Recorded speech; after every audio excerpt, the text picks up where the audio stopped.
Hola Mi Gente! We're back again on another episode of. Raices NYC. And on this episode, we have. Indica wave. So tell us, Indica, tell us a little bit more about yourself. I'm a music artist. I'm a live creator. I am a mom, and I'm a New Yorker. Wow, yeah, many titles, many titles. Many titles. So tell us more about your artist side. When did you start and what got interested into being an artist? Well, it all started when I was really young. My family, they make music, they sing, my brother raps. So I was around that growing up my whole life. And I started singing when I was like 4 years old. And then I started rapping when I was 10 years old. Wow. Yeah. You're so young. I used to freestyle battle in the lunchroom. No way. Yeah. Oh, she be like, no music. she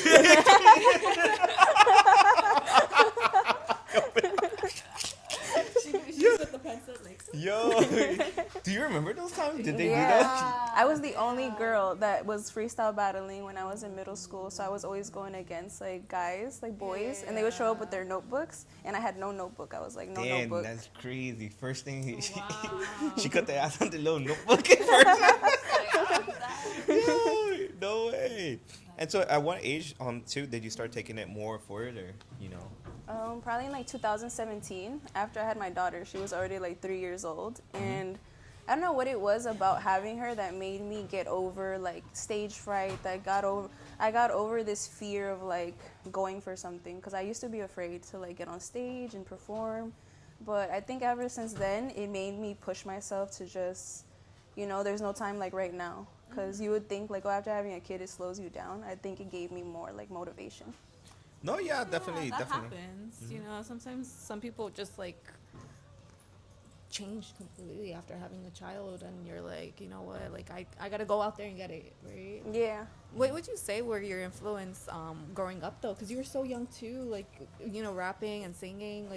Who were your biggest influences back then?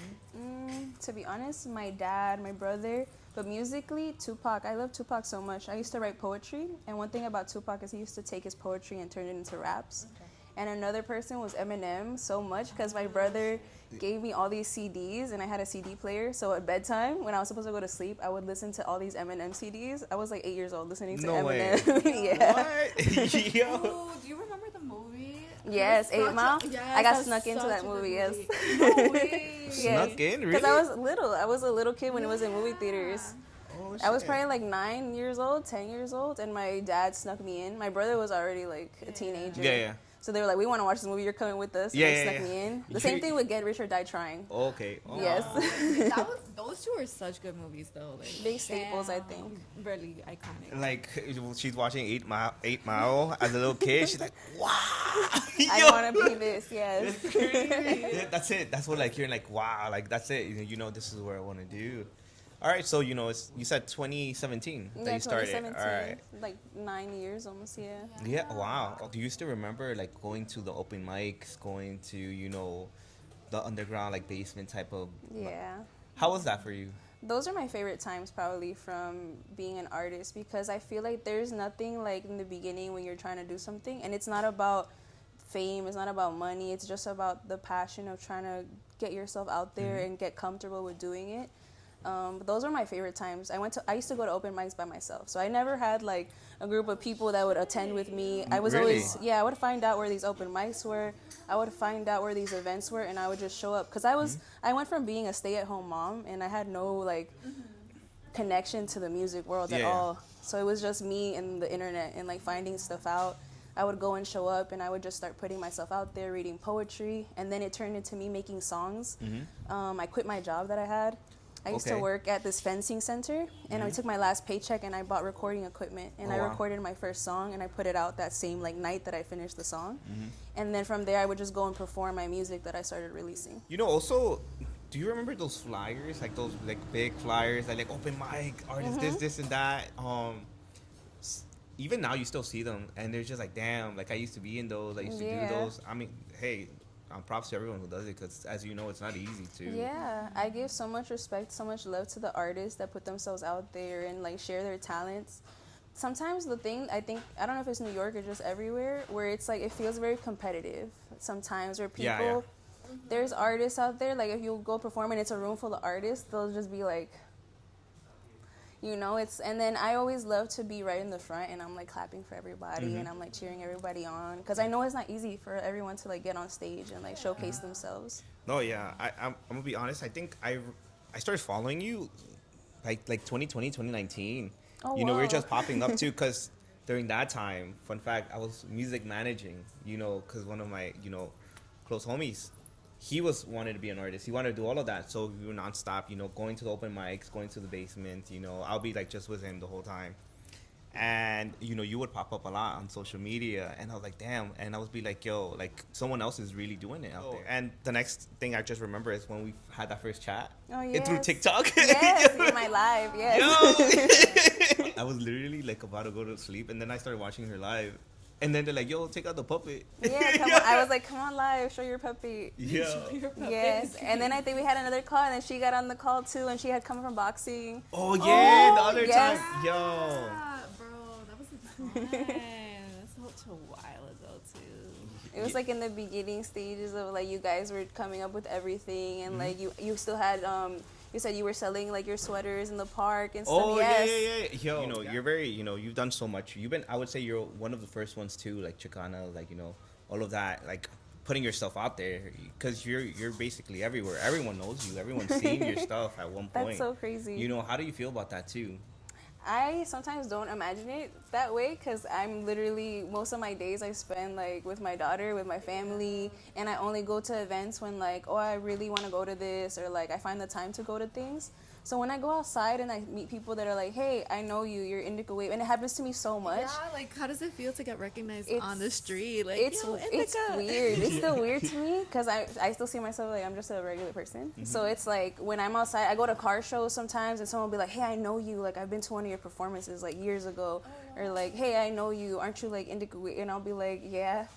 And I'm just like, it feels nice, because then they always remind me like, I love your music. I love this. And sometimes I don't think that, I don't know, I have like this imposter syndrome where it's like I don't think my stuff is as great as I wish it could be. So that always pushes me to think like, you know what, I think I'm too hard on myself. I think it's actually doing so much for other people, especially because my music is like mental health, like it touches upon all those things. I know that it makes like a big difference for people that actually like, take it all in. You say you're a mother yourself, and you're still going for your dream. You're accomplishing a lot. You've accomplished a lot. How do you do it with that too? Because most the most common mindset is you have kids, you have to focus all your energy. Like some people say, like no more time to go for your goals, but I think that's not true. And you're an example too of showing that that's not true too. Your kid motivates you yourself. How do you handle all that too, being a mother and also going? I always use that as when I meet other people that want to make music and they feel like, oh no, but I have this obstacle, I have this, and I'll tell them, you don't have kids, you don't have this, you can do it. Like you have more like advantage to do it when you're like a single person and you have like, oh, but I have this job, but you could still record things on your own without.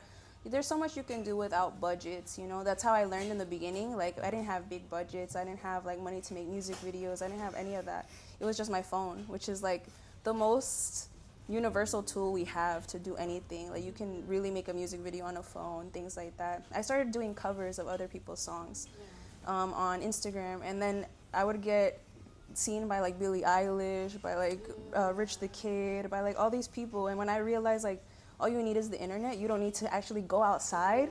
That's how I started, just the internet. So that's like the most accessible thing, especially if you're a mom or a dad and you can't really go out to events. I think the internet is the biggest tool.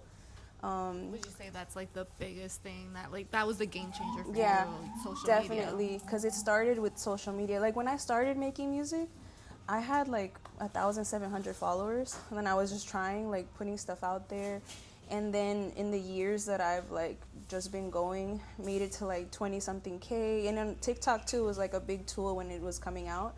I'm like, okay, I want to grow this platform, because it felt like in TikTok you could reach so much more people, So my advice to just anyone that wants to make music, whether they're moms, whether they're dads, is like your kids really do motivate you to go for your dreams, because one day they'll grow up and they'll want to chase their dreams. So you could set an example of like, I kept going for mine, so you can always like go for yours. What's your process when making a song? there's times where I'm really feeling like a really strong emotion. Most of my songs, my dad always says like, "Why are your songs so sad?" But it's like a lot, Yo, a lot estás of, bien, mija? Yeah. right? But that's just my outlet because it's like I've never gone to therapy. I've never gone to like any of this. So my therapy is like my music, where it's like I really get really vulnerable in my songs. I made songs about anxiety, about depression, about, you know, questioning if you want to be here in this world. Like those are things that sometimes people are scared to talk about because it's such like a taboo. Like sometimes we're just like, oh, how are you doing? I'm okay, even though like we're not okay. We don't really tell people that. So it's like it was really important for me to put that in music because I knew how trapped you feel when you don't release these words or these emotions. So I know when whoever is listening, like they can relate. I've gotten so many messages from people that say like this song like saved my life because I was going through a suicidal time. I was going through like the worst time of my life and this is what I listened to. I have messages, I'll save them, like I screenshot them. How does that make you feel though? Like hearing those type of messages, you know, and you know, sometimes you get those in person and sometimes online. So how does it feel? It makes me want to cry because I think about how literally like I didn't want to be here. So I think about if I would have stopped my life short and not have been here, what would I have done to this person in front of me telling me this right now? So that's always how I connected. I'll always remember when I was signed, I was in a label, right? So I was in the Capitol Records label. Like I was in their office and I used to beg them to put out my music. Like, please put out this song. Like, you have no idea what I think it could do for somebody. Because I had already released it and they took it down to re-release it. So I already knew the impact that it was having on people and how it was helping them cope with their like, you know, depression, anxiety. So I would fight so hard for them to put that out. But they wanted me to do like more mainstream stuff and things like that. Which, you know, that's why I had to leave that place because they were kind of interrupting my artistry. My artistry is really like I just want to help people. That was always the biggest like goal for what I was doing. You've experienced now being, you know, being with the label and all of that. You know, what are some things now that you wouldn't do? Would you still stay as an indie, or would you be assigned to Future Wise if another one wants to sign with you? I think I would stay independent because when you do sign, there's a lot of other like people that could, you know, step all over your ideas, your creativity. They can halt your creative process, and that kind of puts like, you know, it's like you have an engine and it's going, and someone just like puts a stick in it and it can't run anymore. Just like you drain yourself mentally as well as an artist. Like you just want to be able to continue to create, and when someone's putting their foot in front of the door, it kind of like kills your passion for the creativity. How do your parents feel too about, you know, you're going for your music career, you're doing so many things too and great things?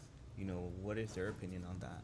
My parents are very like, they love me so much. They support my music so much. I think that's the biggest thing about being a mom and being able to do this is having a support system. Yeah. Like my parents have been very supportive. My mom's like my #1 fan. She has like an Indica Wave fan page that she made. No way. Yeah. So she like runs a fan page. I don't think she knows how to post, but she has it. You know, but that's why I love her so much. She streams my music every single day. She's my #1 listener on Spotify.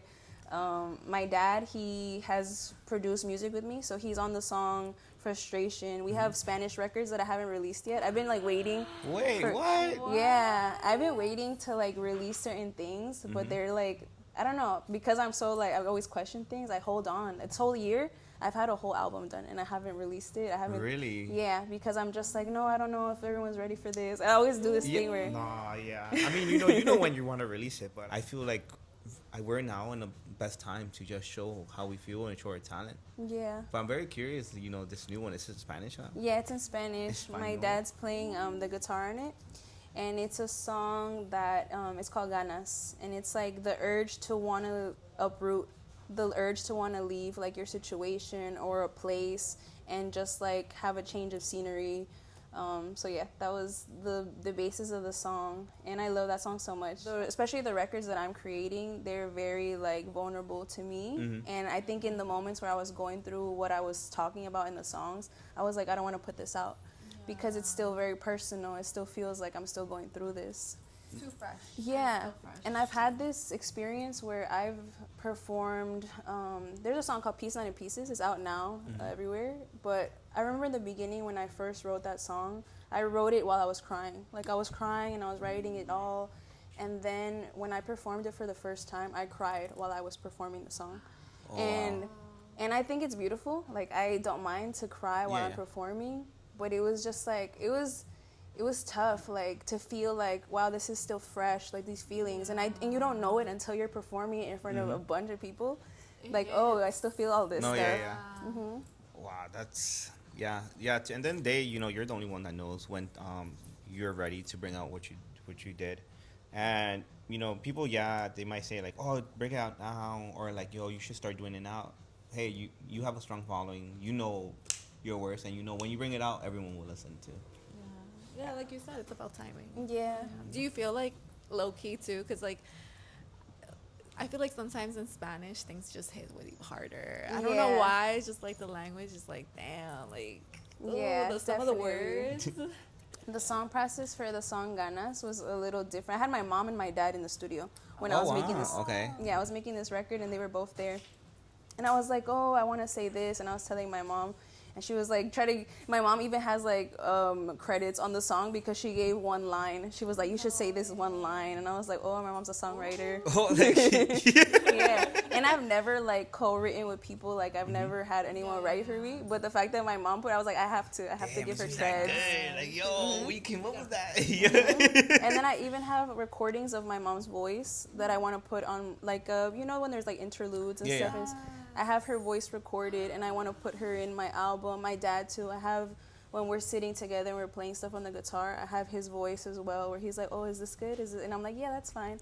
And like all these little voice notes that I have, I want to put them in my project, because for me it's very like emotional that my parents are getting older. So when I think of music, it's like music lives forever. So to have them be a part of my projects, like little clips of their voices and stuff. Yeah. Like, I have a record. It's not on platforms, but I sold it through this platform called EvenBiz, where independent artists can sell their music. There's a record called Little Things, and I have my daughter's voice on that record. Oh, wow. Yeah. Okay. The whole family's involved. Yeah. That's very beautiful. Wow. Okay. I'm really more excited to see, like, damn. Yo, it might not even I be. really want to hear it. It might not even be this year. I'm going to try my best for this year, because a lot of people have been asking me for the past like 2 years, like, where's the album? I've never People been released an waiting for 2 album. years? I've never released an album. It's Word. kind of Wait, crazy. 2 more. 2 more years. When she heard me with time, she meant it.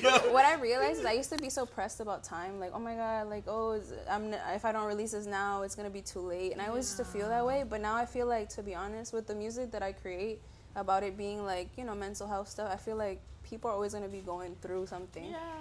So I feel like the music's always gonna hit, no matter if I release it tomorrow or in like a year, or hopefully in a couple months. So, going on the TikTok thing too, you're constantly posting, constantly creating. How do you like just keep up with all of that? I force myself. I force myself because I know that if you don't feed the algorithm, like, the algorithm forgets about you. Or that's what someone like reminded me. And I don't ever care about how many views I get. I just want to be consistent. Like, as long as I'm consistently like just posting, I know it just like, it does something. I do TikTok shops too. So people have been like talking about TikTok shop and how you make money off of it. And that's why I started doing it, because I'm like, okay, I go live a lot. And I used to battle people, but I don't like battling. I like, you see people battling on TikTok? I don't know. I don't really like that. So what I like more is just to talk to my audience, or just I play music. I put them onto playlists. I make a lot of playlists. I'll perform my songs. This morning before I came here, I did a live too. Yeah. And I was telling people that I was coming to an interview. I was like, guys, I'll post about it. I'll like post when like BTS stuff. I'll post something, okay, so you guys will know.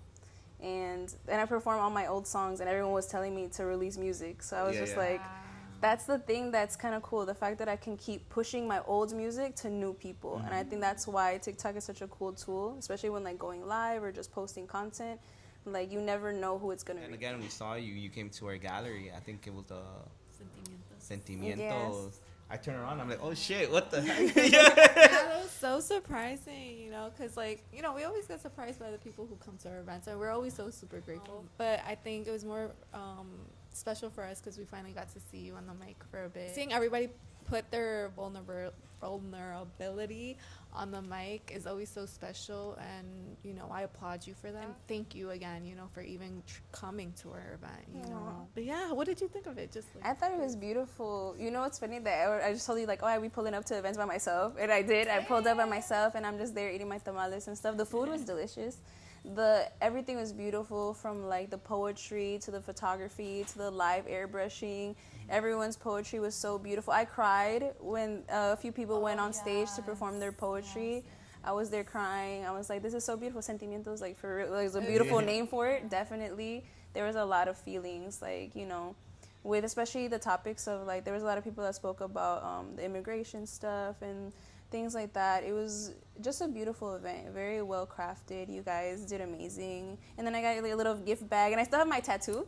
I've been saving it for like a good day, because I'm always like, oh, I want to take a picture of this, and I won't put it on my face. So I was like, should I do it today? I'm like, Yo, and it was great seeing you, you know, be on stage again, you know, on the mic. How was that feeling too? It wasn't even planned, to be honest, because I saw everyone going and sharing. I was like, I want to share something, because I had those poems that I read. I wrote those in 2017, so that was when I first started making music. So yeah, I just felt like I don't know, something in me was like inspired to like share it, because the topics were very like, you know, I think I did one that was called Washing Machine, about doing laundry. I was telling you guys that I'm always inspired when I do my laundry, because it's like you're doing something that's like tedious, you don't want to do it, and it feels like life feels tedious sometimes, like you don't want to do this, and it's like, you know, if you could change your situation, like how would you do things differently? And then the other one was a topic of love, like how to truly love a person. So I felt like they were topics that could touch anybody, you know. do you have like any performances or anything, or any events coming up soon? I don't. All I do we is might like For now. For now, most of it is just like when I'm going live. I go live every day, so I've been trying to be very consistent, and I'm like performing there, and it's people from all over the world, which is so crazy. That's why I love like the internet, because it's like everyone's there. I've met a lot of people, like Mexican communities from South Dakota, from San Diego, there's people in Hawaii, in Malaysia, in Pakistan, in the Philippines. So I get people from like everywhere, and I get to share like my music with them, so it's kind of cool. But I can't wait to like perform in front of people again, because I miss that. I miss the in-person like feeling. But I want to do it when I have something new too. Oh yeah? Yeah, I do. I want to have something new to like showcase. I think the last thing I dropped was this song called Under Construction. And that was one of my favorite records, because I dedicated it to my professor, my music professor that passed away, or to anyone in my life that has passed.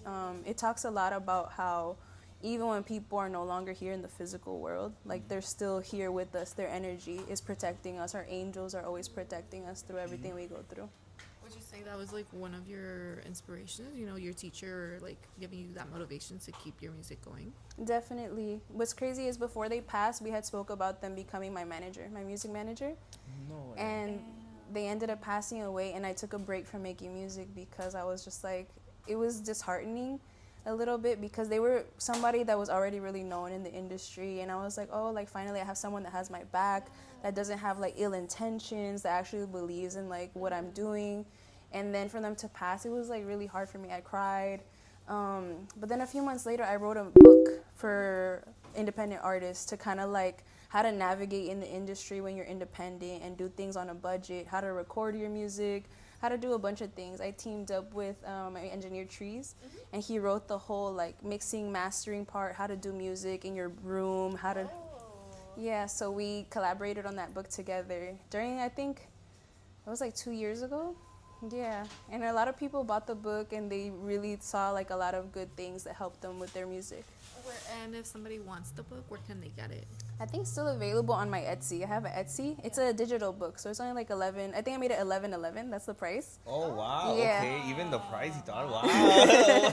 Every creator and artist also, you know, has like very strong moments that impact. Sometimes that pauses us or sadly makes us just give up. How do you keep going and telling you like it's okay, it's okay? I have to take a breath and just remember that like it's part of life. You know, people come and go. You have to process the emotions, because I feel like if you don't process them either, it's like not good. Using the art as well to process it is part of it. That's why I like making music that was dedicated to it, because it's like you know, when someone passes, it's like kind of like a sad moment. But to take that sad moment and to make it something like beautiful, like art, and just remembering that no matter when someone's not here, they're still there. So that energy in itself can push you to continue your dreams, you know? Like, you know, there's a lot of people that go and perform and their moms have passed away, their dads pass away, their grandmas pass away, and they're still on stage performing. I always look up to artists that can do things like that because that's hard. Yeah. So I commend whoever is like going and grieving and still pushing to create art. Shit. Yo, he reminded me of some of my moments right now. Yeah. Nah. Yeah. All right, so now we're entering into our spooky, scary story time. Or paranormal activity. Do you have a story that you like to share? I have a few. Yeah. Well, I had turned 15, right? And I had my quinceañera in Mexico. And it was... Quinceañera in Mexico? My What the quinceañera what? in Mexico. That's crazy. Yeah, my parents wanted to do it in Mexico. I wanted to do it here, but they wanted my family to be a part of the whole thing. So they invited all the family. We did it at this hotel that was in Puebla. I think it was built over like an old battlefield where Mexico had this battle. A lot of kids like passed away, they told us. And during this time, I was actually sick too. Like I was in the hospital. I almost passed away. Wow. And I almost didn't make it to Mexico. So I was in a wheelchair in the airport and stuff. I recovered. I was fine. Hola Mi Gente! Please subscribe to our Raices Patreon. You'll get exclusive content from our interviews. Thank you. Spooky stories. Was that 6'9"? She's moving. No, I was kidding. Freestyle battle in the like lunchroom. No way. Yeah. Oh, she be like, no music.